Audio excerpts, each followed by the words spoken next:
Saludos cordiales, mi nombre es Enrique Acuña y en esta oportunidad les hablaré sobre el tema de la esclavitud en América durante el periodo de la colonia, específicamente sobre casos costarricenses. A pesar de que Costa Rica fue una provincia pequeña, también se construyó riqueza con el trabajo forzado y la esclavitud. Pues, ¿qué es la esclavitud? Pues este trabajo forzado, no remunerado o mal remunerado, impuesto en nuestro caso a poblaciones indígenas y africanas, para sostener la economía colonial durante el siglo XV y se consolida en el siglo XVI, ¿verdad? Para extraer riquezas como oro, plata, azúcar, cacao, ¿verdad? Con el menor costo posible de mano de obra. Entre los pueblos indígenas, ya la esclavitud existía, por supuesto, claro, pero tenía otro sentido, era temporal, servía para reponer población tras las guerras, epidemias, y quien era capturado eventualmente se integraba a la comunidad o posteriormente, ¿verdad? No había en el fondo un interés económico, pero con la llegada de los españoles todo esto cambia. La esclavitud se vuelve hereditaria, se vuelve racial y se vuelve sobre todo un negocio.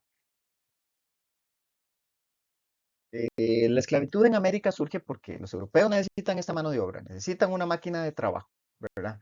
Y debido a la disminución que la población indígena estaba enfrentando por enfermedades, guerras, trabajos forzados, los colonos recurren al tráfico de personas africanas esclavizadas. Estas fueron obligadas a trabajar para producir bienes y generar ganancias para España y otras potencias europeas. Así la esclavitud se convierte en una base importante de la economía colonial, ¿verdad? Para el enriquecimiento de los imperios europeos.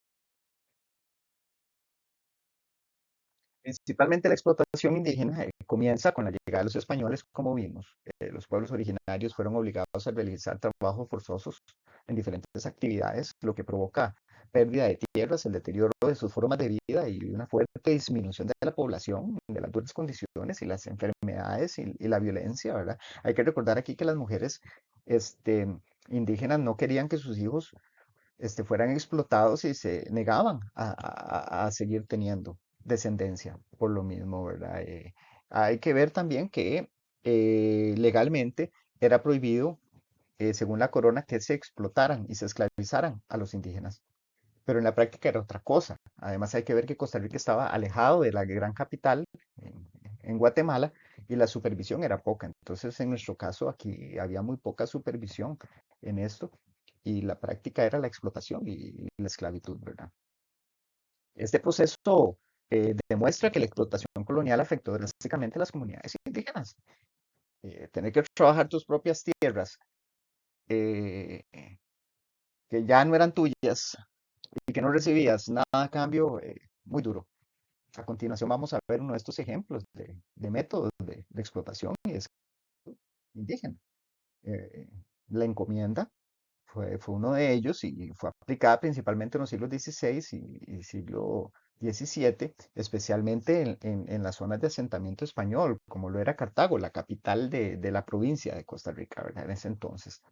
A través de este sistema, la corona española asignaba grupos de indígenas a colonos españoles, quienes podían recibir tributo y trabajo. A cambio, ellos le brindaban a los indígenas protección y enseñanza religiosa, lo que prácticamente se les llamaba la conversión, ¿verdad? Lo que yo diría el abandono de toda su cosmogonía, su cosmología y pérdida de su cultura, ¿verdad?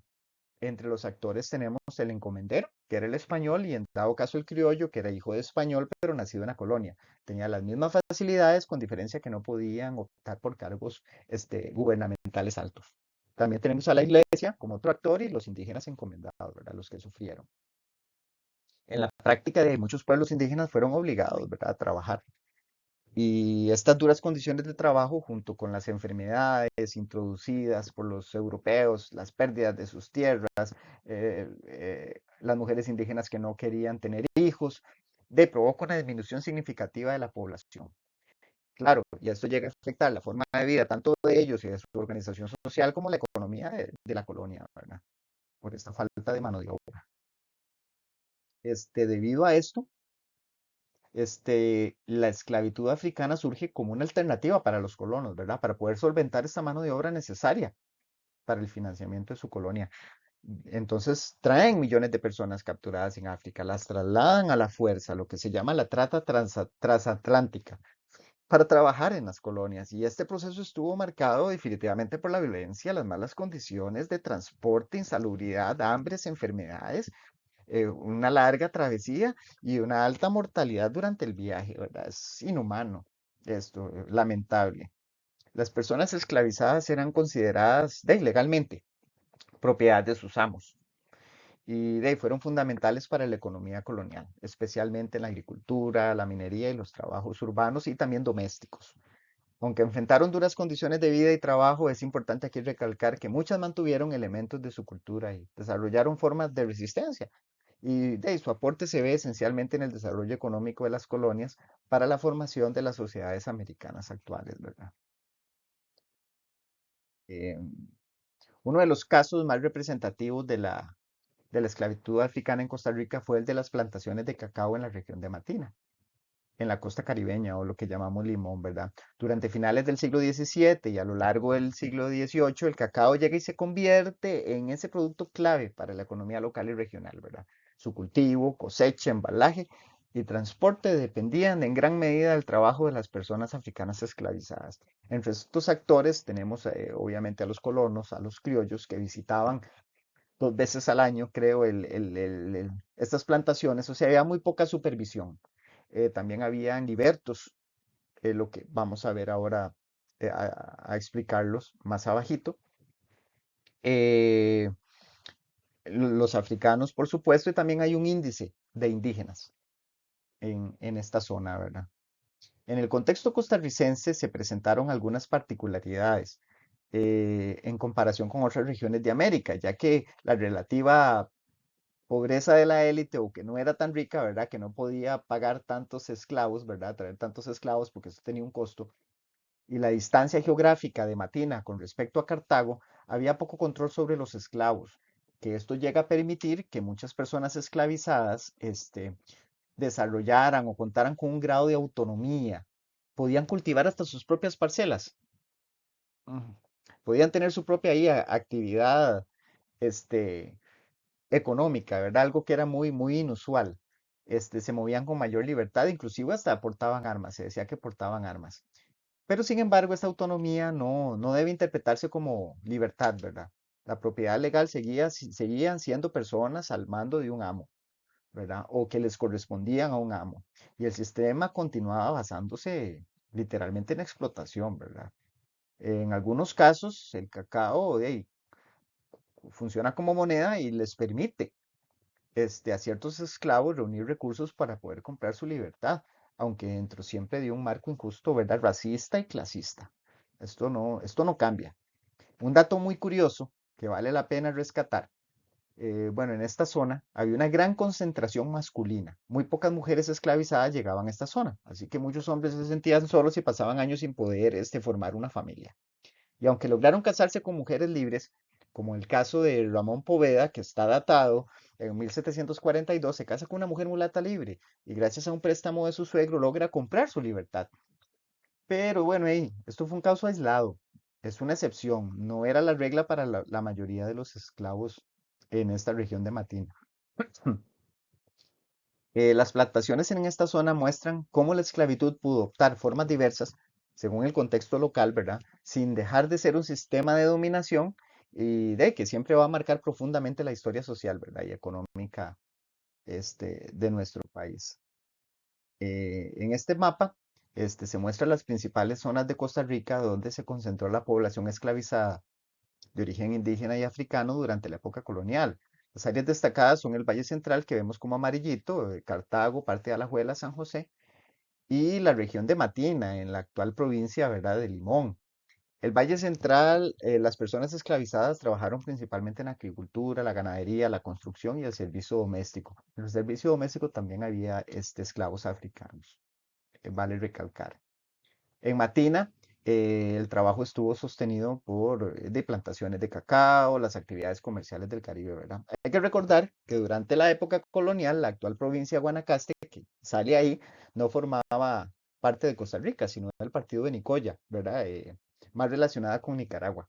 Creo que fue en 1824 con la anexión, ¿verdad? Que se incorpora. Entonces no era parte. Nuestro punto o enfoque principal o desarrollo principal estaba en el Valle Central. Las consecuencias humanas, ¿verdad? Y conclusiones. Eh, la explotación en América fue profunda y duradera. En el caso de las poblaciones indígenas, los trabajos forzados provocaron un colapso demográfico sin precedentes, la pérdida de territorios ancestrales, la desintegración de estructuras comunitarias. Muchas tradiciones culturales se debilitaron, desaparecieron lenguas, culturas indígenas. Y no por falta de valor, sino porque de ahí hay que aceptar que existía una imposibilidad material de sostenerlas bajo estas condiciones de explotación extrema. Para la población africana esclavizada y sus descendientes, las consecuencias también incluyeron la ruptura de vínculos familiares, la violencia constante y la negación sistemática de su humanidad, ¿verdad? Lastimosamente, la esperanza de vida era extremadamente baja. Se dice que llegaban como a los 22, 25 años, o sea, llegar a 30 era un logro. Este, la, eh, y la esclavitud dejó consecuencias físicas y sobre todo psicológicas que persistieron en la generación, de generación en generación, ¿verdad? A pesar de ello, estas comunidades afrodescendientes logran preservar elementos culturales, religiosos y sociales que hoy forman parte esencial de la identidad americana.